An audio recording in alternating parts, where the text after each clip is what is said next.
Welcome back to another edition of the Heart and Soul in Sports with yours truly, Anthony Knight. We're gonna jump on 3 or 4 different topics today. And one of them is gonna be Colorado and Oregon. The other one is going to be Alabama and Ole Miss, and the other one is going to be the Dallas Cowboys in Arizona. So there's no point in delaying this. Let's dive right into it. First of all, Deion Sanders. You're a hell of a coach. You're a hell of a recruiter. But sometimes you can write a check out that your team can't cash. I don't care how much you try to build them up. I don't care how much you try to hype them up. You still out of a lot of these teams' league, and I'm sure you know that. And I'm sure you know you're 2 or 3 years away from actually being able to compete with them. But Oregon was ready for prime time. Oregon evidently got tired of listening to all the hoopla, how good Colorado was, all that stuff. They got tired of listening to it, and they showed they got tired of it. They sent a message to Colorado, and it was clear: you're not in our league. You really don't have no business being on the same field with us. They ran the score up on purpose, because number one, I've been saying this from day one: Colorado do not have a defense. That is a issue when you start playing high-power teams. You're going to have to make a stop. They are not capable of doing that. The offense was pedestrian at best against Oregon. Oregon is not known for having a great defense. Now, y'all made them look like they had a great defense. And y'all just took a butt whooping, a nice butt whooping. And the one thing I took away from that is, and I always said being quiet is simplicity. Because if you're quiet, you sometimes can sneak up on a team that's better than you are, and you might beat them. But when you bring all the hype with you, if you bring all the talking with you, you're not sneaking up on them now. So now they're preparing for you, and they're going to give you everything they got, which 42-6 was pretty much everything they got, and they beat you in the ground. They beat you into submission, basically. Y'all was running around in circles. It seemed like on defense you didn't know who to guard. On offense you didn't know whether your offensive line come block. It was one of the games that I would say go back and look at the tape, but don't look at the tape. There ain't nothing on that tape that's going to teach you anything. The only thing that tape shows is you took a butt whooping. Now that's what that tape shows. So just delete that game. That game didn't exist. Just throw that game away, and you start worrying about USC. Now, Deion, I understand you trying to build confidence in your team. It's a difference between confidence and stupidity. You playing USC next, and you say, well, this is the worst we're going to get. I feel sorry for the person we play next. Well, you playing USC, who's got almost the same potent offense as Oregon got. So, once again, you writing a check out, your team ain't got no prayer of cashing. Even though you're at home, it doesn't mean anything. USC defense is better than Oregon's defense. Their offense is just as good. So I can say this without fear of contradiction. This is another tail whooping you finna take. Everybody gave, and I'm not taking anything from Deion Sanders. He's doing a great job. But you're just out of your league with these guys right now. You're not going to beat these guys. These guys been in the Pac, the Big 12 this long. They know how to play. And I'm not saying you don't, but they at a different level than you are. They at a different talent level than you are. And your team has peaked. They peaked too early. You based everything on beating TCU. TCU was garbage, man. Georgia exposed TCU in the playoff, in the championship game. And I'll say this again. TCU had no business being in the playoffs against anybody. And the committee screwed that up. They wanted to get TCU in there so bad, and look what you did. It was a disaster. It wasn't no game. People started turning TV off at halftime. But this is what the committee wanted, and you got to just. I thought the committee put the best 4 teams in there. TCU was not the best 4 teams. I'm sorry. You can tell me what you're looking at after the aftermath. I said this before they played Georgia. They shouldn't have been there. They took a loss. They was on the L train, but the committee looked over that loss and put them in there, and then they took another loss. To me, the committee don't know what the hell they're looking at. Bottom line. Because they was clearly not the best team to be there. And Georgia proved they wasn't the best team to be there because they got ran out the freaking stadium.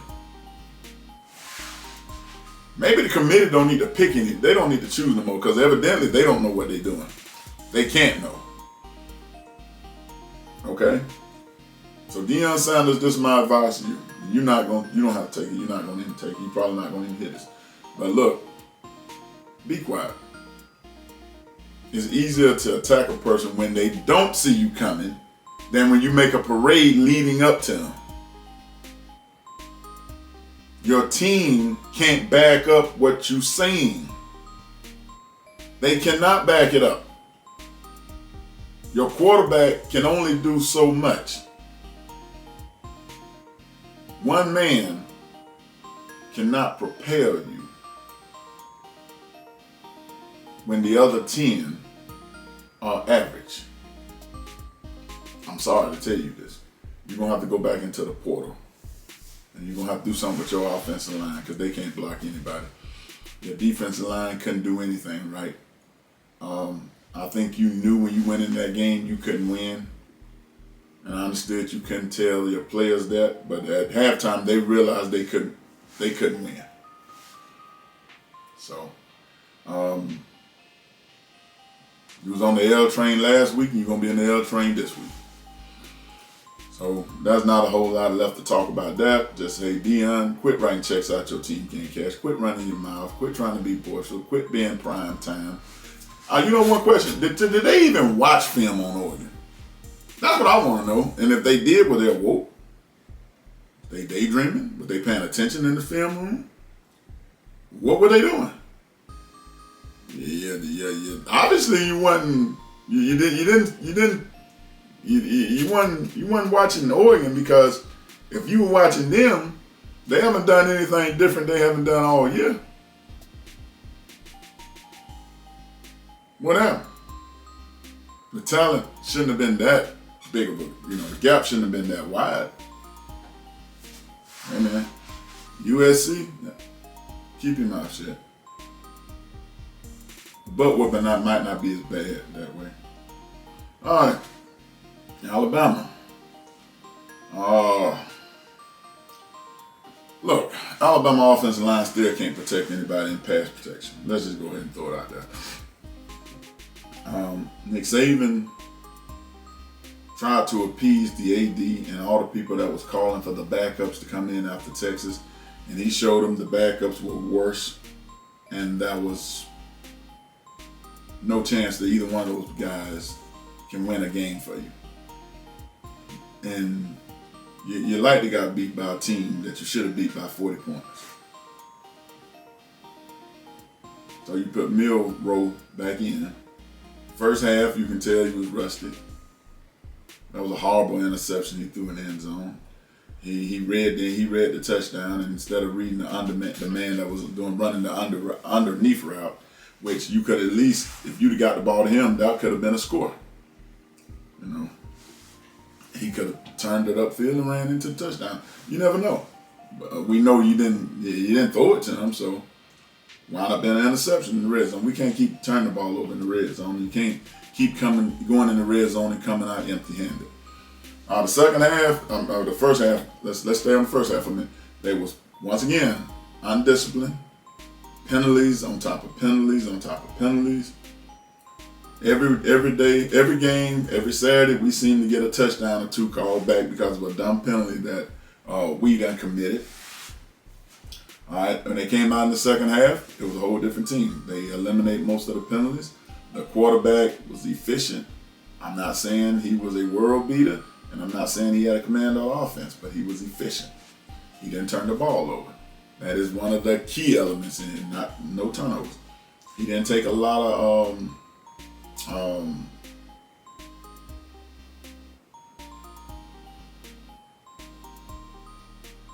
what I'm looking for is the word.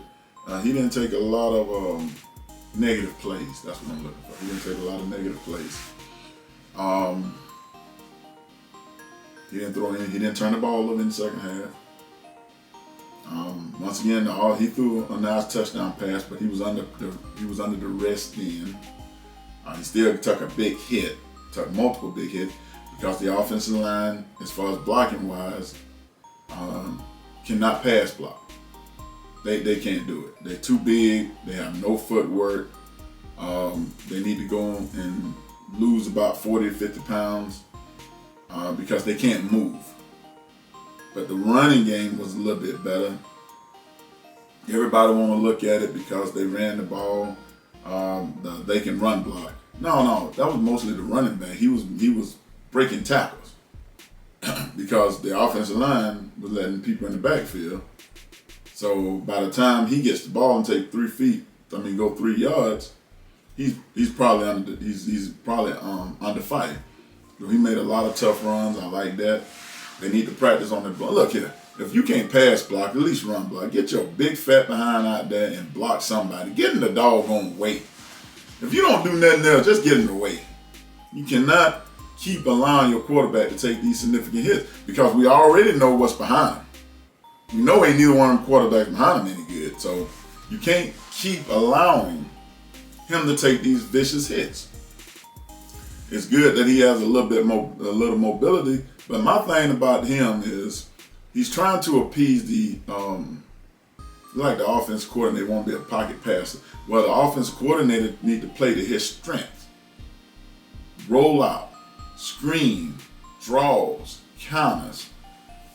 He's not a traditional drop back passer, so quit trying to make him out of one. To me, the offense coordinator came from Notre Dame and that quarterback came from Notre Dame. You can send both of them right back to Notre Dame because don't look like neither one of them know what they're doing in that offense. Now, the defense played a lot better. Arnold played significantly better. That was a few lapses in coverages I didn't like. Let me talk to the defense coordinator real quick. Mr. Steele. Let me tell you something, Mr. Steele. 4th and 23. There's no way no team should get a 4th and 23. That's no excuse you can give me why you gave up a 4th and 23. You rushed 3 players, dropped back 8, and you telling me you still couldn't cover anybody? Okay, that was a dumb play call. 4th and 16, you learned your lesson, you bung pressure. Guess what happened when you bring pressure and make the quarterback rush? That's 2 things that are going to happen. He's going to be an ill-advised pass, or your pass will get tipped. Guess what happened? The pass was tipped. You got your defense off the field. Do not wait for them to bring the fight to you. You bring the fight to them. It's common sense. The more time you give a quarterback, the better chance of him finding somebody open. And with that defense, you don't need to give him a lot of time because they can't guard that long. So, but overall, you won the game. You played way better in the second half than you did in the first half. I don't have a lot of complaints about your defense. They got 5 sacks, which is unusual. Usually the offense gives up 5 sacks, but you got 5 sacks, so I like that. It's good to see that sometimes you can do the right, you can make the right calls. Sometimes. You try not to make a habit out of it, obviously. But excuse me. I just need the defense to be more consistent. I need the offense to pass block. You can't run the ball all freaking game. At some point, you're going to drop back and have to pass. You can run the ball to set up a pass. But in order for that to happen, the offensive line has to block for more than 1 second. And 74, quit holding. That's all you're doing, holding. The center, you the last one should be getting a false start. You know you should be the one to know the snap count better than anybody. So I don't understand why you keep getting false starts. That's puzzling to me. Can we quit doing the dumb penalties? If the man is running to the right, why are you holding on the left side of the line? The play's not even coming to you. What reason do you have to hold under? There's no reason you have to hold under any circumstances. Quit doing self-inflicted wounds, because this is what we're doing. Now, defense, we need a consistent pass rush every game, not just one game. I don't need you to get up for this game and then lay down for that one. I need a consistent pass rush every game. Can you give me 5 sacks? I know that's not realistic, which y'all is not. But I need you to get pressure on that quarterback. Put him in a rocking chair. Do not let him sit back there and have all day to survey the field and dissect the cornerbacks, because it doesn't take a lot of effort to do that. Field goal kicker is the only one that's consistent. He's been on fire ever since the season started. You know what about Alabama? It tickles me. They get an offense, they don't have a defense and no kicking game. Get a defense, they ain't got an offense and no kicking game. Get a kicking game, you ain't got no offense and defense. Now, doggone it, you got to give me 2 out of 3. Now, you just can't give me 1 out of 3. Give me 2 of them at least. You can't kick if you can't block. At least give me a defense that can penetrate, disrupt. Give me a couple of interceptions. Give me that. Can't give me that. Give me an offensive line who can move their feet. Because all I keep hearing about these 360-pound men that can't move. If you're a statue, you make it very easy for the defense to get around you. You're too big, man. I don't know what else to teach you. Then maybe you need to get them to work on your footwork, because if you're 360 pounds, you need to lose some doggone weight. Number one. There's a reason NFL players don't have linemen 360 pounds, because they can't freaking move. Quit eating everything in that blame sight. Get on a doggone treadmill or something. Do something besides hold, because you're rather good at doing that. All right, let's get to the one that everybody wants to talk about. I say the best for last, as they say.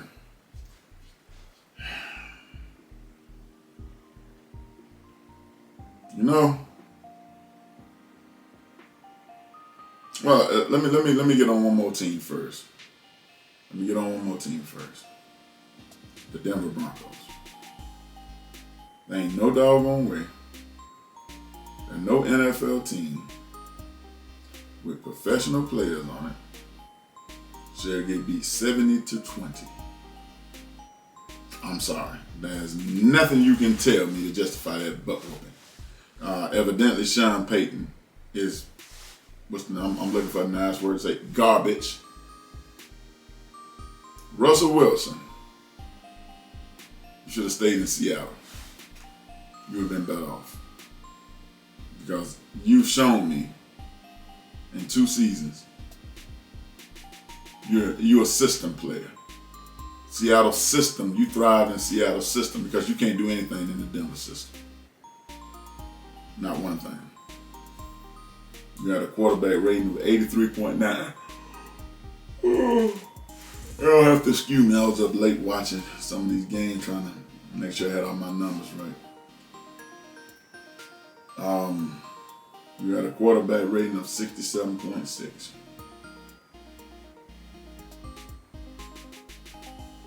You had 294 yards, and everybody say that's good. No, it's not good. Not when they force you to throw. When you behind, you have to throw. You eliminate the run game, so of course you're gonna put up some mediocre run yards. But you're gonna try to make it look like that you was a juggernaut in the passing game. It's not a juggernaut when you have to pass. They knew you had to pass.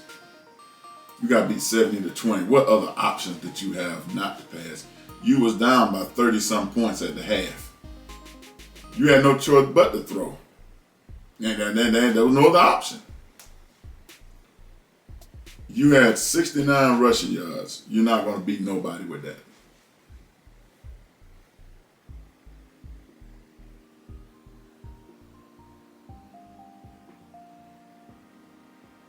There's really nothing else I can say. Denver sucks right now. They really suck. And let's look at Miami. Miami played two different quarterbacks. They was up so big, they just put two different quarterbacks. And you know the sad part about it? Tua Tagovailoa had a quarterback rating of 9. I don't see how that happens. Mike White had a quarterback of 100, even though he didn't throw but 2 passes. Tua was 23 of 26 for 309 yards, 4 touchdowns. Mike was 2 of 2, 67 yards, 1 touchdown.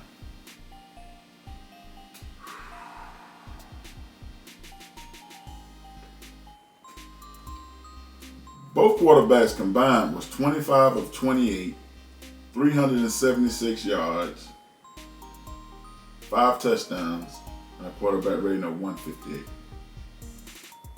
That is a recipe for a tail whooping, and that's exactly what they gave you. Rushing yards, Miami ran the ball all down Denver's throat. Miami had over 350 yards rushing against 69 against Denver. 376 yard passing, 350 yard rushing. You lost that game. And it's not even close.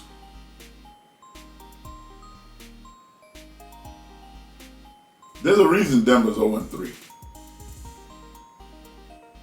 Now, I don't know how long Miami can sustain this. As long as Tua as long as Tua don't get hurt, I guess. But there was an old-fashioned ass whooping. When I see 70 points, and I watched this game up until the third quarter. After that, I really didn't see any reason to continue watching it because it was definitely clear that Denver wasn't going to do anything. Sean Payton should have stayed retired. He should have went in somebody's booth and called games. His coaching days over with. I don't know why. You ain't doing no better than the coach that was there before you. But John Elway thought that this was a better hire. No, it's not. It's a worse hire. And I'll tell John Elway, you do not know how to pick coaches.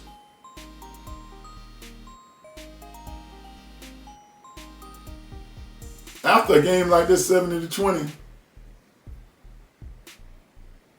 I'm thinking about getting rid of Sean Payton and John Elway at this point. Because the game is past both of them. But neither one of them want to accept this. They want to keep trying to, I don't know what the hell he's trying to build over there in Denver because he ain't building it. Russell Wilson is an average quarterback. I'm sorry. I wasn't impressed with him in Seattle. He had a great defense in Seattle with the Legion of Boom. You had great receivers. You had one of the best running back in Marshawn Lynch. So it was kind of easy for you to perform under the circumstances. But now you don't have any of those things. You don't have any of that. Guess what you are? 0-3. You are a system player. You was good in the Seattle system. You're garbage in the Denver system. When Denver signed you to that big contract, they should have put some clauses in there. It should have been performance-based. I didn't judge him in the first year because that was he came middle ways, but now he's not gotten any better. Running around in circles just to throw an incomplete pass. Running around in circles to throw an interception. I guess that's what he wants to do. Hey man, Denver's done. You know, yes, I don't like to say this early. Denver's done. They're done. I don't see any possibility of Denver making any noise in the AFC West.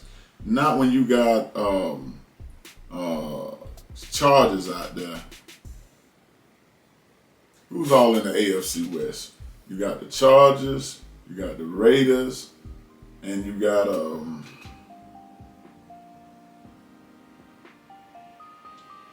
I can never think of that fourth team that's in the AFC West. It's the Denver Broncos, Chargers, the Raiders, and there's one more team that escapes me every time. It'll come to me later on. But the thing is this, and I think the Chiefs in the West too. Chiefs don't win that division, in my opinion. The Chargers, I don't trust Hibbert, the quarterback. He doesn't impress me. The Raiders showed you last night that they will find a way to throw a game away. They always find a way, so I'm not going to put any faith in none of them. So let's just look at Denver is not going anywhere. Now let's get to the game of the night. The Dallas Cowboys and Arizona Cardinals. How the Dallas Cowboys got their tail beat is beyond me, beyond all reason. But I told everybody Trayvon Diggs' injury was going to be more significant than people think. People said, "No, you a hater. You don't like the Cowboys." I don't like any NFL. I don't have any NFL team. I call it like I see it. I'm doing this unbiased. But all I see is that if you can't lose a star cornerback like Trayvon Diggs and thinking your defense won't be affected because they're going to have to flow coverage to that side where he was at to give that guy help. Well, when you do that, you weaken the other side. So then you take a linebacker out the middle and drop him back in coverage. So now he's not longer in run protection. But guess what happened? When you're not in run protection, you can't get them 8 in the box. The other team runs 222 yards on you. Then you made Joshua Dobbs look like an American All-Star, the backup quarterback. You know what? Trayvon Diggs' injury is more significant than people thought it was. And I kept saying that. I told people time and time, I said, hey, that injury.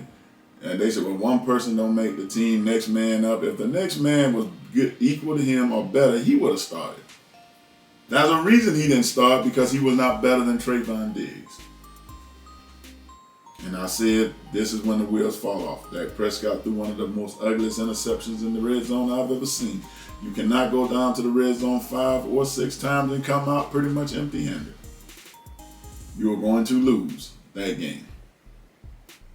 You gave Arizona some confidence to think they can beat you, and guess what Arizona did? They beat you. You gave up 8 first downs passing. You gave up 8 rushing first downs. You can't do that and think that's winning football. That's not winning football. Dak Prescott is average at best. A lot of Dallas Cowboy fans do not like to hear this. I'm just telling you the truth. He is average. Until you get rid of Jerry Jones and Dak Prescott, you will not see a Super Bowl unless you buy a ticket. Every year they give the Dallas Cowboys these high expectations that they have no possibility of living up to. Every year the Dallas Cowboys are going to the Super Bowl. And every year they sitting at the house watching it just like I'm watching it. They have just as many Super Bowl appearances since 1997 as I have.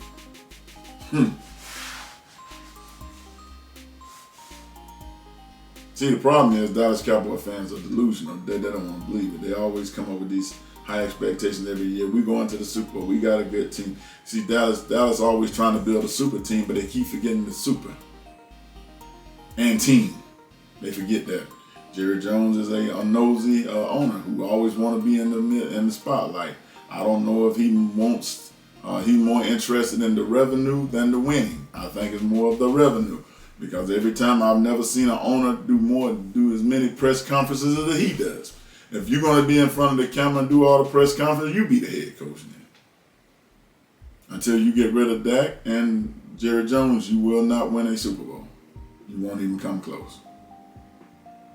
You get beat 16-28 by a team that hadn't won a game yet, with a backup quarterback.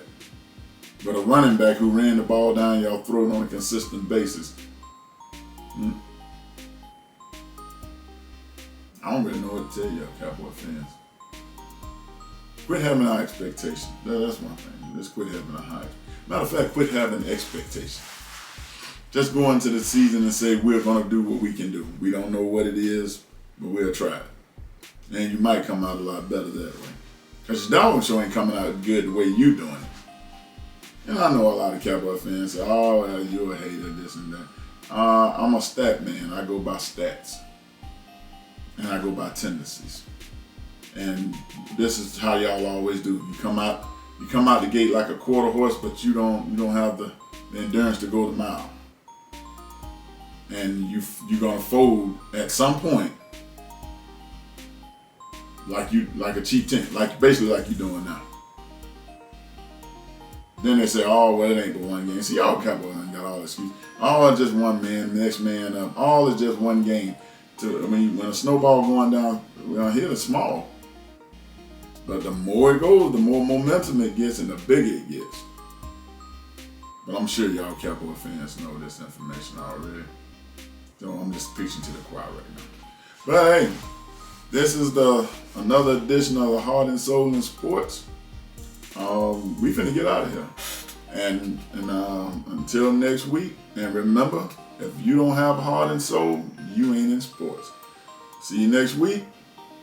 Peace. Anthony Night Train out.